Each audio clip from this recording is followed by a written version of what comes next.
minhas amigas, meus amigos, queridos companheiros de Ideal Espírita, muito bom dia. Mais uma vez, se desdobra a alegria desse contato fraterno. Já me sentindo em casa, já vendo rostos conhecidos, mas ainda aqueles desconhecidos, a gente já percebe a vibração amorosa, o carinho, o que nos faz ficar muito à vontade. Então, o agradecimento por essa recepção amorosa, por essa presença amiga, e aproveitando para mais uma vez reforçar ao movimento espírita de Araraquara aquele abraço afetuoso do movimento espírita Alencarim. Muito bom estar com vocês. No ano de 1999, estava eu fazendo uma turnê, assim como agora, não tão intensa como esta, mas aqui pelo estado de São Paulo. E numa palestra na cidade de Jundiaí, o tema que me foi proposto já era um tema polêmico, já era uma forma de chamar a atenção para uma dificuldade que nós vivemos nos nossos dias. O tema era casamento. Instituição falida? Era a pergunta. E a gente discorreu sobre essa temática, abordando na visão espírita, por cerca de 60 minutos, findos os quais nós abrimos um espaço para questionamentos. Porque quando há essa possibilidade, nós estamos sempre dispostos a esse diálogo.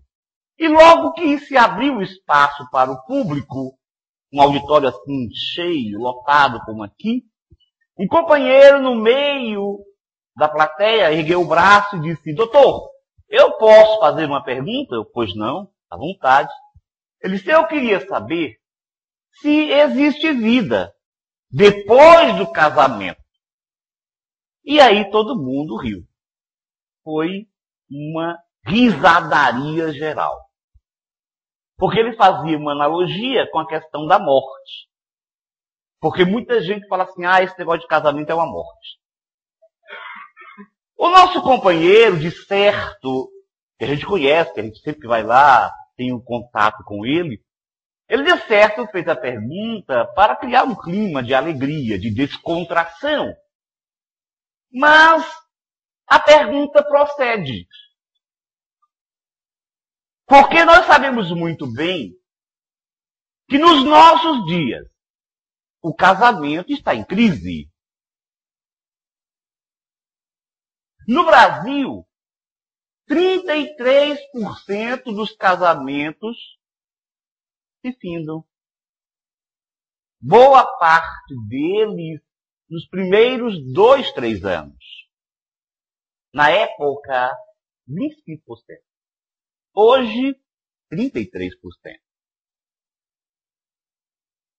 Há 15, 20 anos, eram 10%. Observem que a coisa está realmente se agravando. Na Inglaterra, 40% dos casamentos terminam em separação. Nos Estados Unidos, são 60%. E eu tive acesso agora a dados da Rússia, que trazem a espantosa cifra de 80% dos casamentos que não se continuam.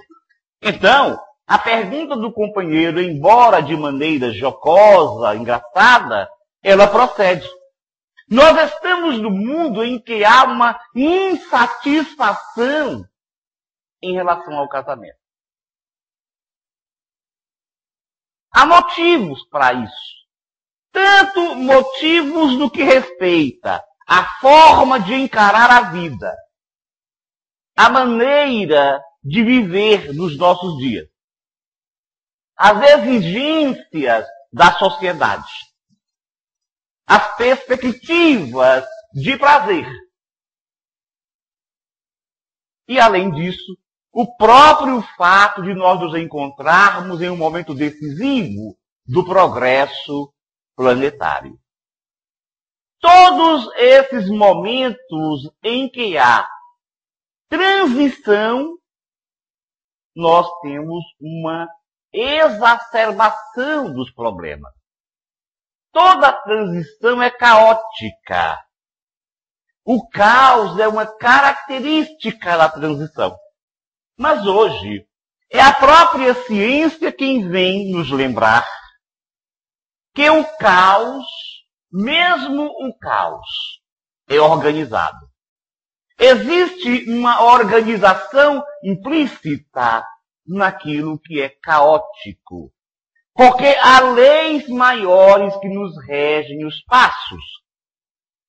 E ainda quando nós transgredimos a lei, estamos investindo sem perceber no próprio progresso. É certo que à custa de um sofrimento, que à custa de uma dificuldade maior, mas nem por isso deixamos de investir nesse progresso. Porque a lei do progresso é uma lei que está presente no nosso dia a dia. E da qual ninguém se pode furtar.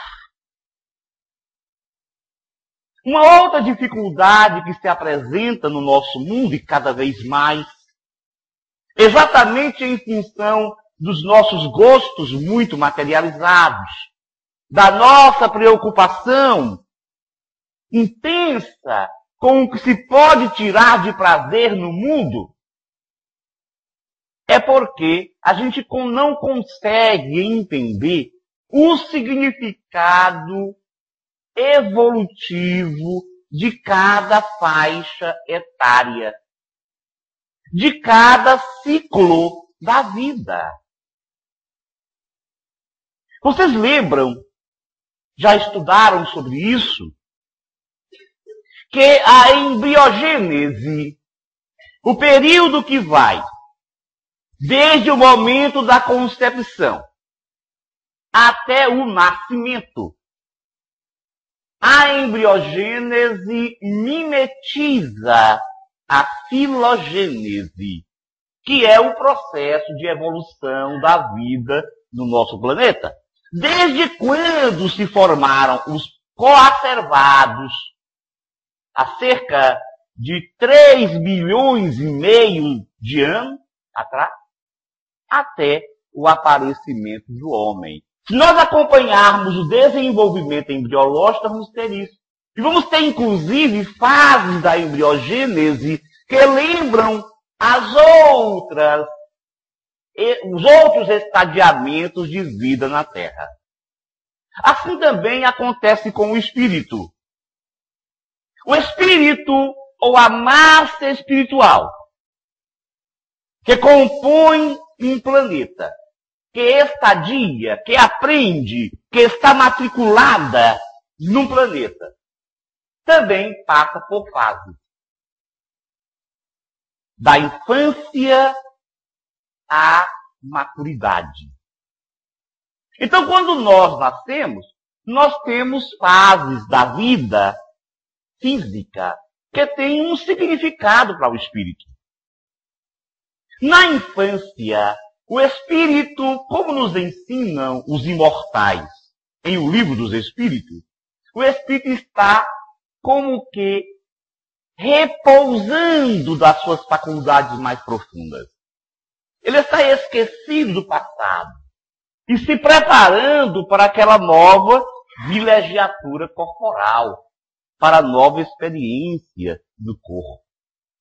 Então é uma fase muito importante, inclusive porque o espírito se permite ser trabalhado, moldado pelos pais e pela sociedade. Mas, embora muita gente diga, que maravilha e que saudade dos meus tempos de criança, embora haja o positivo na infância, há dificuldades muito grandes. O espírito não assumiu as suas potencialidades psíquicas. O espírito tem o seu livre-arbítrio muito limitado. O espírito está mais ou menos passivo em relação à vida. Chegando à adolescência, nós vamos ter o espírito retomando ou em busca de retomar a sua individualidade, de firmar-se como indivíduo social, de agir dentro da comunidade. Numa fase conturbada, porque é de transição. Mas tem o seu lado bom, maravilhoso. Você imagina o que é sentir-se, de repente, capaz de agir por si mesmo. O que é sentir-se na condição de clamar pela liberdade própria. E, no entanto, nós sabemos das graves dificuldades e do conflito existencial presente nessa fase, nesse ciclo da vida. Vem a juventude. E a juventude é aquele instante em que o vigor físico, o ideal acendrado, o pensamento de que se é capaz de mudar o mundo, de repente, com a própria ação, tudo isso dá um brilho, dá um colorido todo especial à juventude. No entanto, é uma fase em que costumeiramente muitas indefinições estão à sua frente. A indefinição profissional, a indefinição da relação, a indefinição do futuro. Tudo é um vir a ser, com toda a potencialidade. A parte do vigor físico, da beleza física, do fulgor das ideias, nós temos essas limitações. Vem a maturidade. E o ser então já domina, já é uma voz presente e acatada em meio do grupo. Já tem uma definição profissional. Já costumeiramente formou uma família. Tem um equilíbrio afetivo, via de regra. Mas o tempo lhe é extremamente escasso. Porque aquilo que a vida pede da pessoa nessa faixa de vida é um trabalho em favor do todo, da sociedade, da família, e o tempo realmente lhe é muito curto. Vem a terceira idade. Hoje em dia, é politicamente incorreto falar em velhice. Porque, diferentemente do que ocorria há alguns séculos atrás, para não dizer milênio, o velho é tido como uma pessoa, paradoxalmente, porque cada vez nós temos mais pessoas nessa faixa etária. Mas o velho é assim, já passou, não tenho o que dar, não tenho o que contribuir, o que é uma grande inverdade. Vários nomes de destaque na humanidade se firmaram nessa faixa etária. Mas hoje em dia é politicamente incorreto falar em velhice. Então fala-se de terceira idade, atualmente se fala mesmo de melhor idade.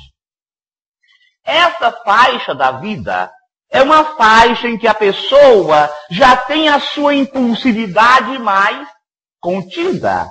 Já tem uma experiência de vida, já é capaz de analisar com muito mais prudência tudo. E, no entanto, o corpo começa a dar sinais de cansaço, de limitações.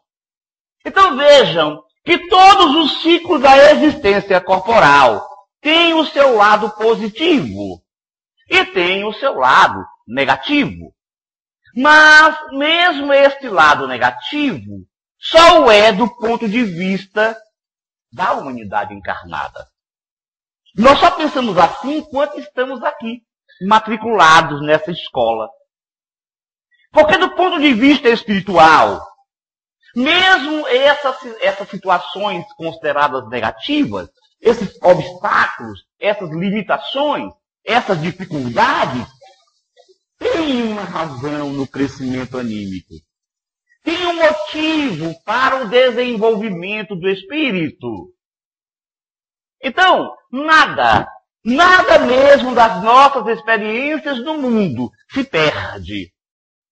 Todas elas são importantes para o espírito.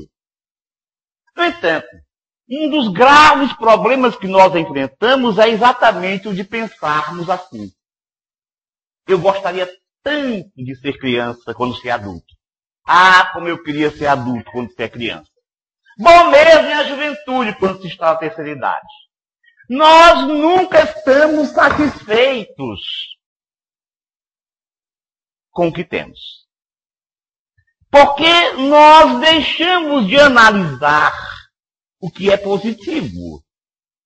Nós temos uma grave problemática de não observar e perceber o que é bom. Eu sempre digo, se você põe uma tela branca, toda branca, imaculada, e põe um pontinho preto no meio da tela e pergunta o que você está vendo, todo mundo fala assim, o ponto preto. Ora, o ponto preto é uma insignificância no meio da tela, mas todo mundo diz é o ponto preto. Ninguém fala uma tela branca imensa, um pontinho preto lá no canto. Não. Nós tendemos a ver o ponto preto. Porque nós deixamos de agradecer a Deus pelo que tem de bom no dia a dia. Nós fazemos vistas grossas, parece até que isso é obrigação. E só filtramos o que é de negativo. Só nos consertamos, buscamos, atentamos para o negativo. A vida a dois, a vida de casados, é uma necessidade evolutiva. Todos nós trazemos instintivamente a necessidade de encontrar um companheiro, uma companheira, para nos compor uma família. Para ter nesse lar o ponto de apoio afetivo, físico. É preciso ter esse epicentro da nossa vida, que é o lar. Então todos nós trazemos instintivamente essa necessidade. A exceção de alguns casos aqui e ali, de espíritos que vêm com missões que impedem que ele possa assumir um compromisso conjugal. Como foi o caso de Jesus, que vinha com uma missão fabulosa e tinha pouco tempo de vida. Como espírito puro que é, sabia perfeitamente que logo ia ser massacrado, porque as ideias que traziam eram extremamente revolucionárias para a época. Se já são para hoje, imagina para a época. E assim outros tantos que, por causa da missão, abrem mão da vida a dois. A vida a dois, ela é riquíssima de possibilidades evolutivas, de aprendizado. Só se pode ter realmente uma compreensão exata do que é a vida a dois e a vida em família, porque a vida a dois costumeiramente se desdobra na vida em família, porque é outra força que age sobre nós, a busca da paternidade, da maternidade, que nos faz sentirmos realizados quando temos os filhos. Então essa composição familiar, ela é em primeiro lugar indispensável para o espírito. Na sua capacidade criadora, na sua possibilidade de realizações no mundo, no seu refúgio às dificuldades encontradas lá fora, no trabalho, em meio à sociedade. E também, muitíssimo importante para o estabelecimento de uma sociedade mais justa e mais fraterna. Porque se nós conseguimos construir uma relação a dois justa e fraterna, e se conseguimos transformar a nossa família numa célula sadia desse corpo social, a sociedade será também um corpo sadio. A gente fala muito, mas a sociedade está péssima, o mundo está ruim, muita guerra, muita violência, mas a gente esquece que é a partir do equilíbrio da célula familiar que nós temos a responsabilidade de constituir e manter, que se vai ter tudo isso que a gente quer na sociedade. A gente pensa que a coisa vem de fora. É sempre o famoso egoísmo e orgulho. Nós queremos que tudo esteja ao nosso dispor e nós não fazemos nada para isso acontecer. Não constituímos uma família, não temos paciência, não temos responsabilidade, criamos violência, geramos mal-estar, não somos fraternos. O que devemos esperar do mundo? Tudo de negativo. Porque é a partir da criação de cada um de nós que o mundo muda. Então o casamento é uma instituição que foi aparecer bem depois. O casamento, como nós compreendemos, é uma instituição nova, recente. Se buscarmos no passado, no nosso passado, nós vamos encontrar no começo as pessoas se relacionando de maneira livre. Havia um encontro casual. O encontro sexual era regido principalmente pelo determinismo biológico, pela necessidade instintiva da reprodução. Ainda num comportamento muito próximo da animalidade irracional. Mesmo depois, quando os clãs foram se modificando e foi aparecendo esse sentimento fraterno, o afeto, quando o macho e a fêmea deixaram de lado única e exclusivamente a questão hormonal para dedicar-se à questão afetiva, para desenvolver o afeto, a emoção, ainda assim, as famílias eram muito amplas. A família como nós conhecemos, chamada família nuclear, constituída basicamente pelo pai, pela mãe e pelos filhos, e secundariamente por aqueles mais próximos, essa família é de ontem. Ontem, agora, recente. Então a família, o casamento, não está acabando. Ele está sofrendo uma metamorfose. Há uma transformação nas relações intrafamiliares. Mas nós precisamos enfrentar essas dificuldades momentâneas, porque estaremos tirando o maior proveito pessoal e contribuindo para a paz e o equilíbrio do mundo. Mas alguém fala, mas às vezes é muito difícil esse negócio de manter casamento. Tem casamentos difíceis, complicados. É porque nós estamos ainda imperfeitos. No meu livro Existe Vida, depois do casamento, escrito a partir da pergunta do nosso companheiro lá em Jundiaí, e sobre a obsessão telefônica do Arnaldo, cadê ele? É um novo tipo de obsessão que a gente catalogou, o Kardec não pensou nisso, na época não tinha telefone. Ele ficava lá, como é que é? Está escrevendo o livro? Olha, vamos para começar, quando a pergunta terminou, vamos escrever esse livro aí, vai escrever esse livro. Então eu digo que é uma obsessão telefônica. Então, quando a gente escreveu esse livro, Existe Vida Depois do Casamento, nesse livro a gente fala sobre os tipos de casamento. Há alguns autores que não gostam de catalogar assim, porque pensam, alguns autores, alguns companheiros, às vezes pensam que tudo o que acontece somente depende das leis divinas. E depende.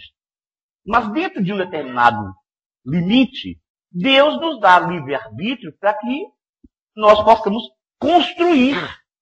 Essa é a ideia. O determinismo geral se associa ao livre-arbítrio que vai cada vez mais se intensificando à medida que a gente tem capacidade de usá-lo. Então, muitas das dificuldades que nós temos criado não foi porque Deus quis. Ele permitiu, porque entende que aquilo faz parte do nosso aprendizado. Então, os tipos de casamento eu classifico em casamentos felizes, casamentos provacionais, expiatórios. E os casamentos materiais. Boa parte dos casamentos, e esse é um dos graves problemas, uma das razões maiores para a dificuldade da relação conjugal, boa parte dos casamentos é do tipo material.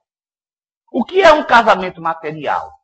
É aquele em que a pessoa leva em conta, para unir-se a outra, somente aspectos materiais. Sejam aspectos físicos, sejam aspectos financeiros ou sociais. Muitas vezes a pessoa jovem se apaixona pelo corpo da outra. Porque nós confundimos muito isso. Mesmo os espiritualistas dizem assim, o meu espírito, já observaram isso? O meu espírito, como se eu fosse um corpo que tem um espírito. E é exatamente o oposto. Eu sou o espírito. O meu corpo, isso sim. Mas não o meu espírito. Eu sou o espírito. Mas a gente confunde, porque a gente, em função de vir relacionando, desenvolvendo ligado à matéria, tem uma identidade muito forte com o corpo. Então as pessoas às vezes olham para o corpo, imagina só. A mocinha vê aquele menino, aquele rapaz atlético, com um potencial de testosterona a toda prova, exalando testosterona pelos poros. E ela vê assim, mas hoje em dia é sarado, né? Antigamente falava assim, que gatão. Ainda hoje às vezes uso, mas não sei. E aí começa a se apaixonar pelo corpo dele. E acontece o inverso. Ele olha para meninas e aquela pele sedosa, macia, aquelas curvas bem delineadas, os estrógenos, a flor da pele, e aí ele se apaixona pelo corpo. Mas que gatinha, quando não, que sarada. Só que o corpo, ele está se modificando, ele é perecível, é matéria. E os anos vão começando a transformar tudo isso. Ou vocês pensam que eu sempre tive este abdômen assim proeminente? Isso é um investimento a longo prazo. Esses cabelos brancos, você vê que os cabelos brancos faz muito tempo que eu os tenho. Mas tem gente que perde os cabelos. Então, depois de algum tempo, a mulher que casou com o corpo começa a olhar e diz, mas que negócio é esse? Fui lograda. Fui ludibriada, eu casei com uma coisa, hoje é outra. Esse gatão hoje é um porcão. É complicado. Mas ele dá o troco. Quando ele olha para a mulher assim, depois de algum tempo, em que a pele já não está assim tão sedosa, já começa a aparecer os pés de galinha, e as estrias, que é um negócio que a mulher detesta. É o grande problema que as mulheres sofrem, é as estrias. E o pior é que é difícil tirar. Então, quando ele olha para ela, ele diz, meu Deus, onde eu fui encontrar isto? Ele também se sente ludibriado. E ele fala, mas essa gatinha agora é uma onça. Então, os casamentos materiais, eles tendem a se acabar. Porque quando termina o motivo do casamento, no caso do corpo, essas alterações todas. No caso da parte financeira, quando já está tudo dividido, resolveu a questão. Enfim, quando se acaba o motivo material, se acaba a relação. Só que como a lei divina é perfeita, ainda diante dessas nossas problemáticas, dessas nossas incoerências, nós firmamos uma relação com aquela pessoa. Nós, no relacionamento, criamos vínculos. Costumeiramente, as separações tendem a ficar algo mal resolvido. Quando não ódios francos, mágoas guardadas.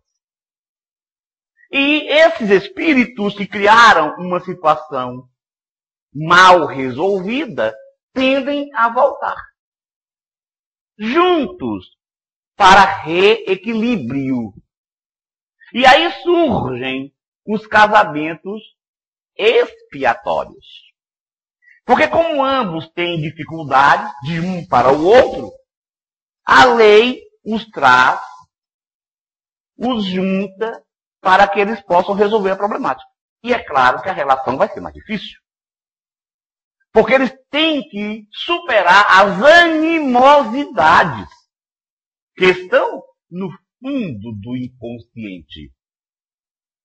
E você pergunta, mas como é que uma pessoa pode se ligar a outra assim com tanta animosidade? Mesmo esquecido, o espírito tem no seu íntimo uma tendência a reagir diante de quem não gosta. É tanto que no dia a dia, vez ou outra, a gente se depara com pessoas que sentem uma grande atração, mas às vezes uma grande repulsão. Sem motivo justo. Pelo menos para esta vista de mundo. Mas a lei tem como fazer. Nós, quando precisamos juntar as vidas, a lei cria alterações perispirituais que diante do encontro podem vir à tona imediatamente, podem ir se formando paulatinamente.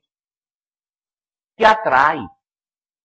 O contato de dois espíritos que têm compromisso nessa área faz com que modificações no perispírito hajam sobre o cérebro. Hoje tem uma teoria química da paixão, já de algum tempo.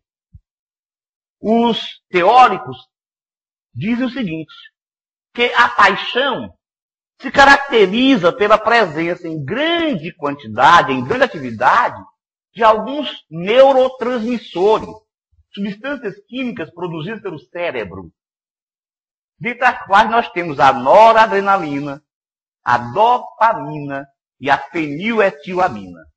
Então, os apaixonados têm uma efervescência de ação desses neurotransmissores em algumas regiões do cérebro. Isso faz com que ele tenha aquele comportamento nas nuvens, que está tudo certo. Ah, mas ele bebe. Ah, mas é só 2 dedinhos. Ah, olha, meu filho, essa mulher nem cozinhar sabe. Ah, mas eu não quero ela para ser cozinheiro mesmo, não. Eu é que vou fazer o almoço dela. Então esse apaixonamento faz com que os dois se busquem.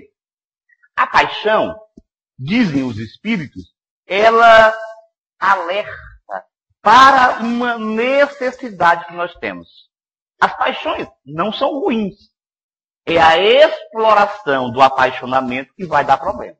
Mas a paixão em si é um chamamento. Faz parte do determinismo divino para que a gente sinta a necessidade de realização. Então, quando um seja atraído pelo outro, seja apaixonado, naturalmente vão se buscar e chegam ao casamento. Mas dizem os teóricos da química da paixão que esse apaixonamento dura em torno de 2 a 3 anos.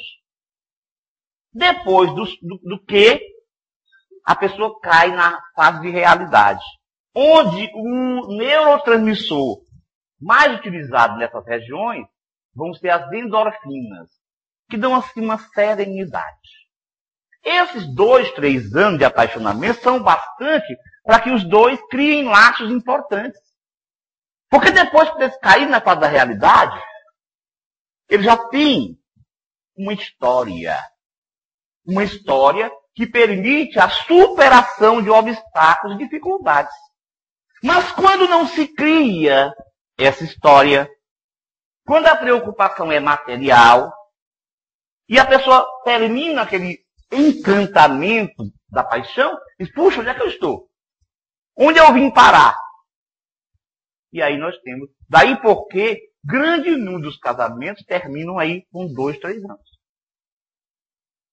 Mas, além dos casamentos expiatórios, que são importantes para que aqueles dois resolvam a questão e desenvolvam afeto um pelo outro, nós temos os casamentos provacionais, que são aqueles em que pelo menos um dos cônjuges vem para demonstrar para ele a sua capacidade de tolerância, de compreensão, de sinceridade, de afeto. Então, às vezes, casa com alguém difícil, mas está testando a sua capacidade de relacionamento. E tem os casamentos felizes, que são aqueles casamentos que acontecem entre espíritos afins, que já construíram laços afetivos, laços de amor, ao longo de múltiplas encarnações. Não importando que esses laços tenham sido única e exclusivamente conjugais. Porque almas gêmeas, como se quer colocar, na maneira que se entende, não existem. Os espíritos falam sobre isso de maneira clara, muito racional, e Kardec também, em O Livro dos Espíritos, que um espírito não foi criado para o outro, não. Nós fomos criados para o amor incondicional a todos. Agora, é claro que como temos experiências repetidas, criamos afeto, carinho, afinidades. Então, melhor falar almas afins. Se você falar alma gêmea no sentido de alma afim, tudo certo. Se pensa que a alma gêmea é uma metade que procura a outra eternamente até se encontrar, não. Porque imagina isso significa egoísmo. Eu procuro a minha metade do dia que eu encontro. Nós estamos solitários, tchau para todo mundo. Não é esse o sentido da vida. O sentido é que nós possamos amar cada vez mais e amplamente a todos. Esse amor que Jesus tem por nós, por exemplo. Então, nessa formatação de afeto, os espíritos, quando se encontram, naturalmente, têm muitos pontos em comum. E por isso, os casamentos são mais tranquilos. Claro que vai haver dificuldade, naturalmente. Porque são duas pessoas diferentes, mesmo com grandes afinidades. Existem dois espíritos exatamente iguais. Isso é outra maravilha da sabedoria divina. Em todo o universo, ou melhor, em todos os universos não há dois espíritos exatamente iguais. Sabe por quê? Porque nós temos o mesmo destino, a mesma origem, as mesmas oportunidades, mas temos um diferencial, que se chama livre-arbítrio. Livre-arbítrio que permite que possamos caminhar de acordo com a nossa característica. Por isso, os espíritos existem afins, semelhantes, mas exatamente iguais não. Nós somos, portanto, seres especiais. Cada um de nós é um ser especial para Deus. Mas, então, por causa de não compreender tudo isso, é que as pessoas acabam com o casamento. O que fazer? Será que tem uma fórmula? Ontem nós falamos sobre isso também. Será que tem uma fórmula para a gente manter o casamento? Essa é uma pergunta que é feita com frequência para quem tem casamento duradouro. Como é que vocês conseguem viver tanto tempo? 20 e poucos anos. 30 anos. Como é que é isso? É uma sorte. Em verdade, a primeira coisa a fazer no casamento é entender o casamento. O significado do casamento. É casar no momento certo. Porque há muitas pessoas que casam impulsivamente, sem levar em conta a razão. E para o casamento, há que se levar em consideração sentimento e amor. Nem só razão, nem só sentimento. Razão e sentimento. É preciso que a inteligência e o afeto estejam presentes. Então muita gente casa por impulso, em momento inoportuno. E fica, obviamente, com sede do que deixou de viver naquele seu ciclo natural de vida.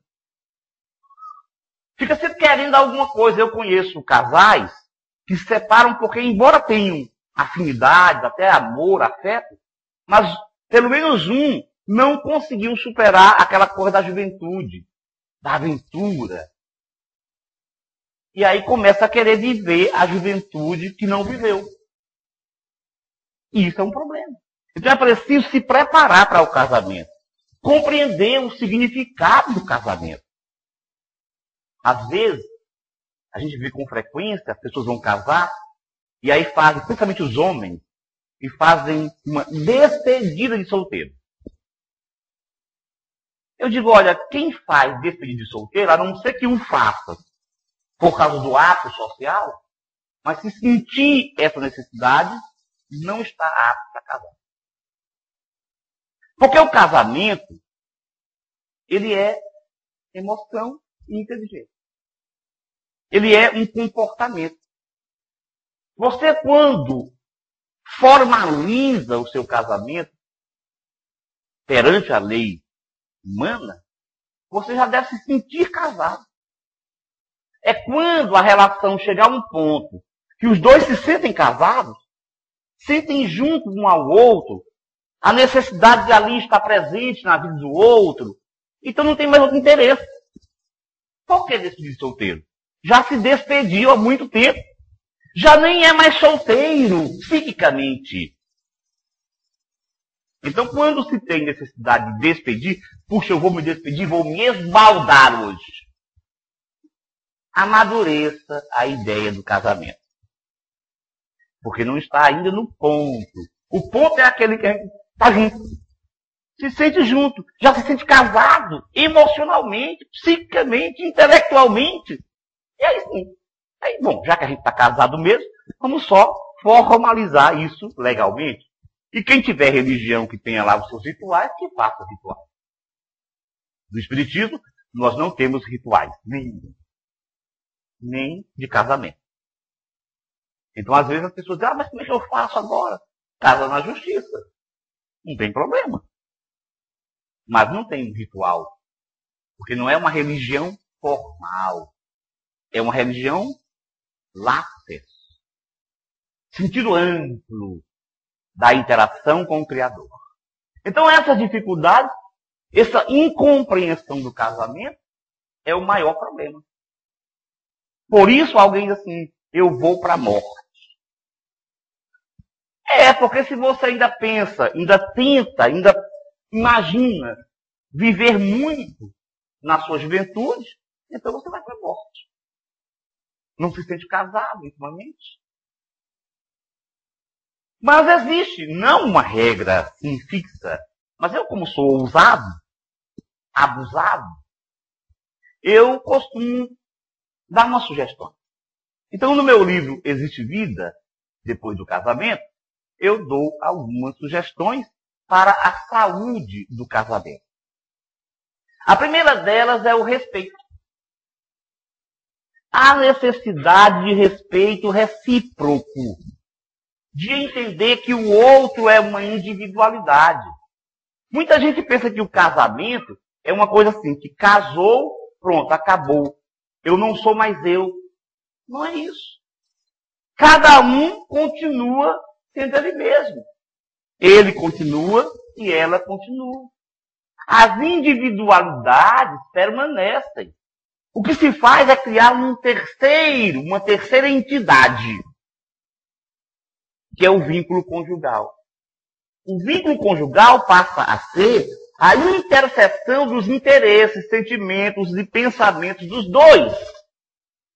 E cada um, embora tenha a sua individualidade preservada, vai trabalhar para a manutenção desse vínculo esponsalício, dessa nova entidade que se forma com o casamento, respeitando a individualidade do outro. Então, o que acontece às vezes é que a pessoa quer obscurecer, anular a outra individualidade. E isso é que vai dar problema. Ou você vai fazer alguém passar a encarnação toda triste, sem capacidade de nada fazer, ou então aquela pessoa um dia se revolta e há separação. Isso, há muito tempo atrás, é o que acontecia especialmente com as mulheres.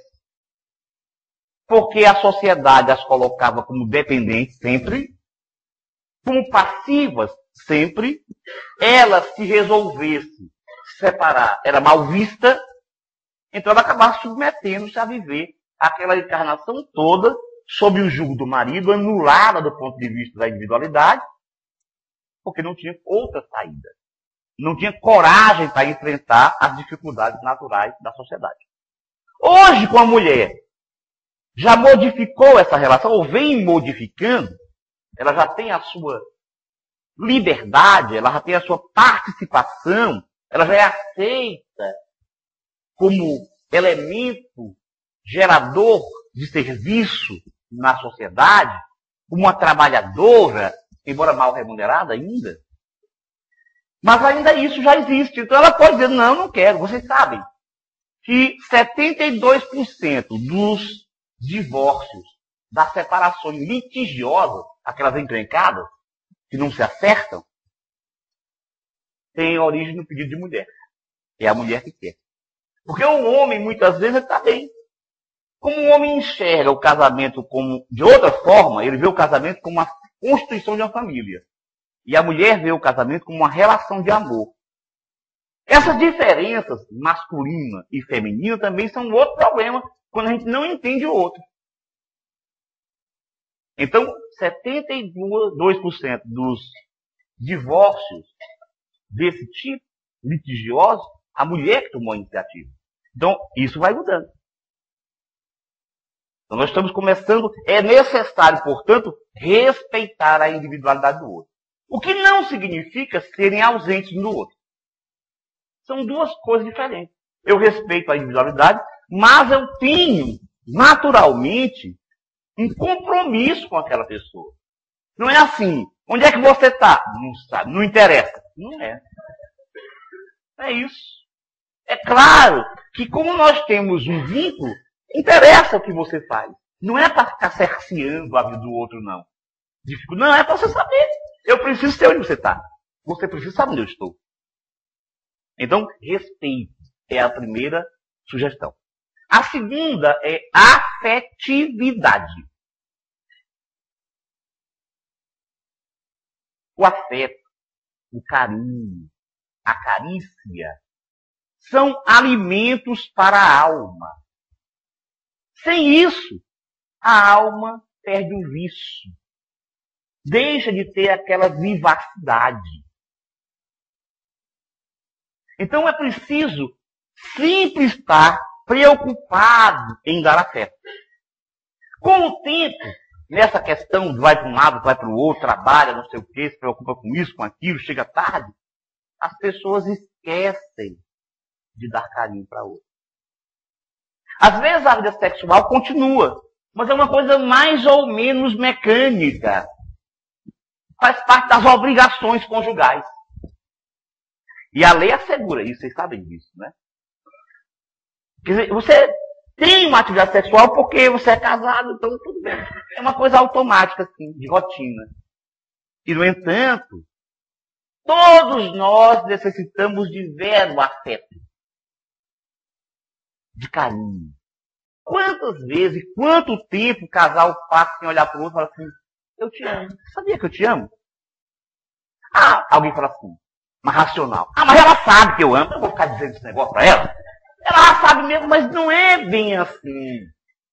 Todos nós precisamos ouvir isso. Porque a gente ainda é ser muito imperfeito.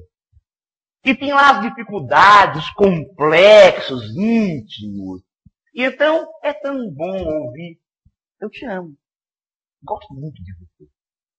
Mas aí tem gente que passa anos sem dizer, sob o pretexto de que ela sabe, ou ele sabe. Ele já sabe disso, não vou dizer isso não. Parece uma coisa tão patética. Porque a gente esquece os tempos do apaixonamento, que era aquele grude. Beijinho pra cá, beijinho pra lá, agarra daqui, agarra dali. Ai, te amo, benzinho, amorzinho, te amo. Hoje em dia naquele tempo não, é torpedo para um lado, torpedo para o outro. Se o torpedo fosse o que é, belicamente, esse mundo tinha acabado. Então, nessa fase é essa coisa. Aí depois de uma para outra, cada qual vira um robô. Eu sou o marido, eu sou a esposa. Como se isso impedisse da relação afetiva, muito pelo contrário. Então pensemos nisso. Qual foi a última vez que você disse para o seu amor que o ama ou que a ama? Cuidado, você está tornando estéril a relação. Esterilizando a relação. Então, afetividade. Outra sugestão é tolerância. Quando nós constituímos uma sociedade conjugal, nós precisamos, antes disso, compreender que o outro é tão imperfeito quanto eu. Que tem pontos positivos, virtudes, mas tem também defeitos. Há pessoas que não se preocupam com isso durante o apaixonamento. Há defeitos que a gente não consegue superar, segurar. Imagina o seguinte, o sujeito bebe, ela detesta álcool. Ela fala assim, não, mas quando ele casar, ele deixa. Lê do engano. Quando casar, piora. Porque se ele souber que você não gosta, ele vai diminuir. Um dia que ele vai na sua casa, ele não bebe. Quando casar, depois de algum tempo, ele vai bebendo. Ou seja, se é uma coisa incompatível com a sua capacidade de suportar esse casamento, não vai dar certo. Então, existem algumas imperfeições que a gente tem que identificar antes. Mas essas outras imperfeições são fáceis de tolerar desde que nós nos esforcemos para isso. Mas o que acontece? Cada qual é o mais intolerante.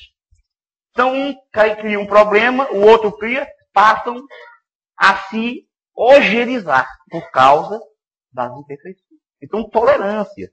Às vezes, não está mais exaltado, você fica calmo. Não vai pôr fogo na lenha na fogueira. Fogo no álcool. Você não vai ter mal.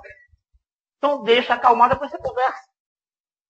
Então, tolerância é o outro aspecto. Valorização do parceiro. Vocês já perceberam que depois que o tempo passa, a gente faz como a história do pano branco. Só vê o ponto preto. Só vê as imperfeições do outro. Então, vamos malhar. Mas a gente não tem o costume de falar, mas que maravilha você está muito bonita, você está muito bem vestido, você está muito assim. A gente não valoriza o que o outro tem. Não é uma coisa falsa, não. Não é aquela coisa de fazer de conta que está achando sem achar, não. Porque isso não resolve. Só palavra não é o caso. Mas quando você perceber algo que tem de positivo, todo mundo, além de ter de positivo, pode desenvolver. E o casal tem também isso, de estimular o desenvolvimento dos pontos positivos, dos valores do outro. E vai incentivando, vai falando. Mas não, só se fala do defeito. Mas você é muito isso, mas você é muito aquilo. Então, valorização do parceiro é a outra sugestão. Quinta sugestão. Atenção. A gente, no dia a dia, esquece de observar o outro, de atentar para o outro, de olhar no olho. E a coisa vai caminhando, a gente entra em casa, sai de casa, dorme, acorda, não sei o quê, e não olha. O outro, a gente está com um problema monstruoso. E a gente nem percebe. Sabe por quê? Porque não dá atenção. Sob a alegativa de que tem outras preocupações. São os filhos, é o trabalho, é isso, é aquilo, e a gente não olha para o companheiro próximo. É preciso dar atenção ao próximo mais próximo. A primeira atenção é ao próximo mais próximo. E o cuidado e a atenção com os filhos não deve anular o cuidado e a atenção com o cônjuge. O que muitas vezes acontece. Seja a mãe, seja o pai, passa a se despreocupar com o outro. Não, ele já é adulto mesmo, sabe o que está fazendo. Não. Atenção, nós formamos uma sociedade. Nós temos um vínculo a preservar, uma identidade esponsalícia a preservar. Então, para isso, eu tenho que atentar, analisar, observar, cuidar do outro. Uma outra sugestão é fidelidade. No nosso mundo, cada vez mais, tudo nos leva a ter um comportamento infiel. É a televisão que passa, é o estímulo daqui, é o fato de estar fora e longe do outro o tempo todo, é o estímulo. Hoje em dia, as pessoas não têm uma preocupação se é casado ou é casada, não. Parece até que quanto mais você é casado, mais a pessoa investe. Eu já ouvi falar assim, não é bom que ele é casado, ele não vai dar problema. Ele não quer que a mulher saiba, não vai criar problema. Então tudo isso estimula a infidelidade. Vocês lembram que em O Livro dos Espíritos, Allan Kardec e os imortais nos ensinam que a monogamia é sinal de progresso do espírito, avanço do espírito. Ah, mas você está casado só com uma. Mas se você tem vida sexual com outras, ou com outros, isso é poligamia. Então você está regredindo. Além do que, vocês sabem que grande número das separações tem a ver com infidelidade. Ninguém suporta a infidelidade do outro. Teve uma pesquisa feita que mostra o seguinte: os homens não aceitam a infidelidade porque eles não suportam saber que a sua mulher está tendo um contato sexual com o outro. E as mulheres é por outra razão. Elas não suportam o fato de que eles podem se apaixonar pela outra. Tem a ver com a concepção de casamento, né? O homem concebe o casamento como a formação de uma família. E a mulher como uma interação de amor. Uma relação de amor. Então, a infidelidade não é... Ninguém gosta de ser traído. Então, se ninguém gosta, como vai trair o outro? Então, manter-se fiel ao compromisso é um outro aspecto para a manutenção da saúde do casamento. Interesse sexual. O sexo periférico, ele ainda é, e vai ser durante muito tempo, uma necessidade do espírito encarnado. Uma forma de expressão do amor. Uma das maneiras de expressão da sexualidade, que é muito mais do que sexo genital. Sexualidade é qualquer interação com o outro movida pelo amor. Então, por isso, a gente exercita a sexualidade a todo instante. Com um amigo, com uma amiga, com o filho, com o pai, com a mãe, enfim. Agora, uma das formas de expressar a sexualidade é através da genitalidade. Essa que é o que se considera sexo. Você, quando fala sexo, todo mundo pensa só em genitalidade, que eu chamo de sexo periférico. Então, esse sexo periférico ainda é muito necessário para nós, nesse instante evolutivo, porque é essa forma de expressão. E é uma das maneiras de nós trabalharmos essa afetividade. O casal, muitas vezes, vai se esquecendo com o tempo. Não, mas faz tanto tempo. Às vezes não tem problemas e não sabe. Ou porque a pessoa se desinteressa, porque está tão voltada para o dia a dia, está tão preocupada, tão estressada com tudo, que esquece que o outro ou a outra tem uma vida sexual. E não procura, não tem uma atividade sexual. Isso é difícil. Porque a outra pessoa, e no nosso mundo, onde falta diálogo no casamento, a pessoa diz, vem cá, vamos conversar. Mas não, de um modo geral, no mínimo pensa assim, ele está com outra. Passei. Ele era tão vivo, vivia me procurando, agora não quer saber de mim, é porque está com outra. Não. Às vezes não sabe que é um problema emocional, um problema na empresa, ou é um problema físico, psicológico, depressão, da diminuição da libido. Outras doenças levam à diminuição da libido. Há tantos problemas, eu até faço a relação de alguns problemas em determinado capítulo do meu livro, para que a gente possa atentar para essas coisas. E especialmente o homem, por exemplo, ele não gosta de falar disso. Para começar, o homem é difícil de dialogar. Porque uma das características do homem é não ser uma pessoa dotada de uma capacidade de linguagem forte. Isso é característica das mulheres. Isso está demonstrado até cientificamente. As regiões do cérebro relacionadas com a expressão e a percepção da linguagem na mulher são muito mais desenvolvidas do que no homem. Regiões no lobo frontal, o chamado giro de Brocard, que é um cientista francês, Paul Brocard, ou regiões no lobo temporal de percepção esquerdo, sempre do lado esquerdo. As mulheres têm tão mais desenvolvido e às vezes ainda usam o lado direito. É por isso que falam muito. Mas é verdade, vocês sabem que foi feita uma pesquisa e demonstrou que as mulheres falam muito mais do que os homens. Porque tem uma expressividade, uma linguagem mais desenvolvida. Os homens não. Os homens têm um outro lado desenvolvido no cérebro, que é o lado da percepção espacial. Fica no lobo temporal, parietal temporal direito. Eles têm isso mais, nós temos isso mais desenvolvido. Essa capacidade de perceber o todo. Mas essa diferença, o homem, eu dizia, é um ser difícil de falar. As mulheres reclamam muito, mas ele não conversa. Ele não expressa o que sente. Então tem que buscar.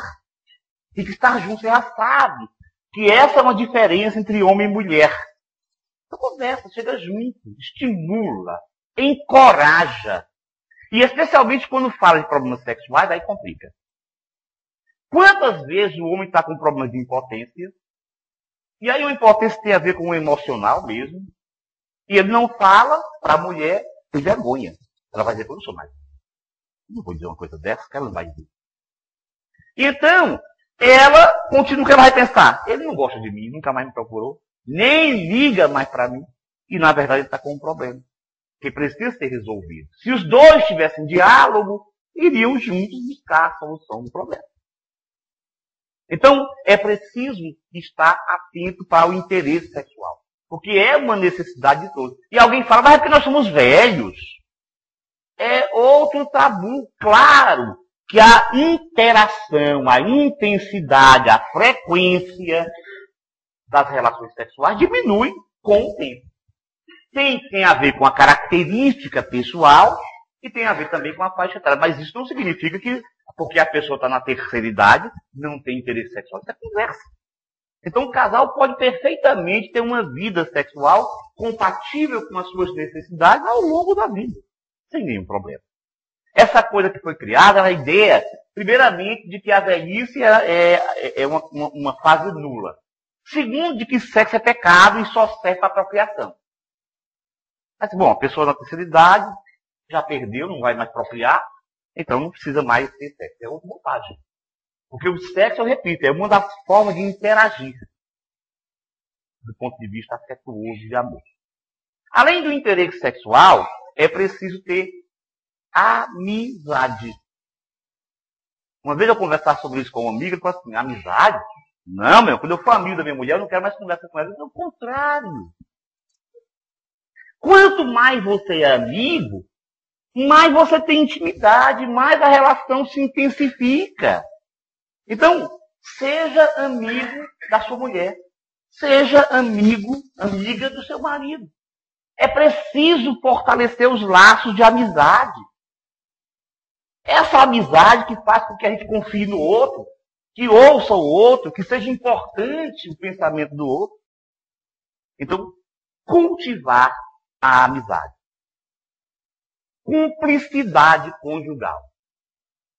É preciso que os dois tenham um espaço para eles mesmos. Crie um espaço.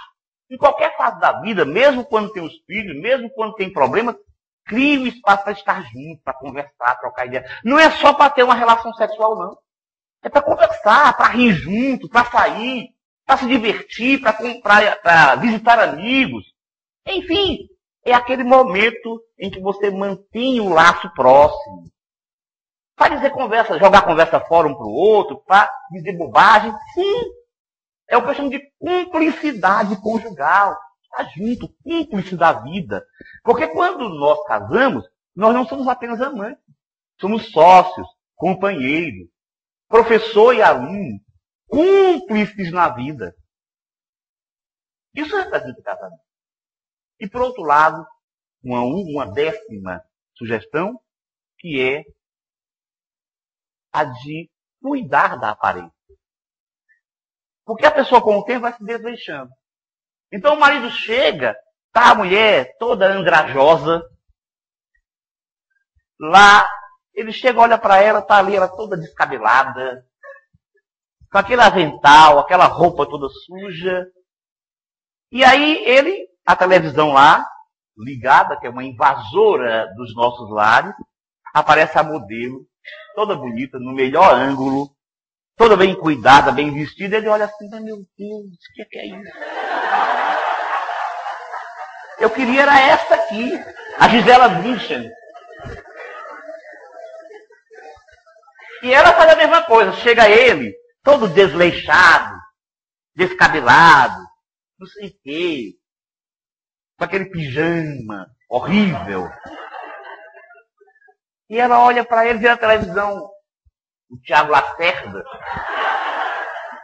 todo aprumado, gostoso, lá, ajeitado, sendo filmado no melhor ângulo. Assim, meu Deus, essa porcaria aqui, eu quero é aquele lá. Então a gente tem que ter um pouco de cuidado. Não é agora ficar um bibelô, né? Se ficar uma coisa diferente. Não. Mas é mais cuidado, mais atenção na apresentação, na forma como você se comporta. Não é ficar fingindo, mas é cuidar. Isso é respeito pelo outro. É respeito. Você diz assim, eu respeito você. Eu quero melhorar, eu quero estar bem apresentado para você. Então tudo isso faz com que, se a gente tiver esses cuidados no dia a dia, o casamento dure, mantenha-se, passe por todas as suas fases. Você viu? O casamento tem fases, eu falo no livro, não vou falar aqui por causa do tempo. Então, passe por todas as suas fases com o maior proveito, com a real possibilidade de vitória. Que cada um faça a sua parte e se esforce para a felicidade dos outros componentes da família. Porque é somente fazendo os outros felizes que nós nos capacitamos a ser felizes de nossa parte. Muita paz a todos.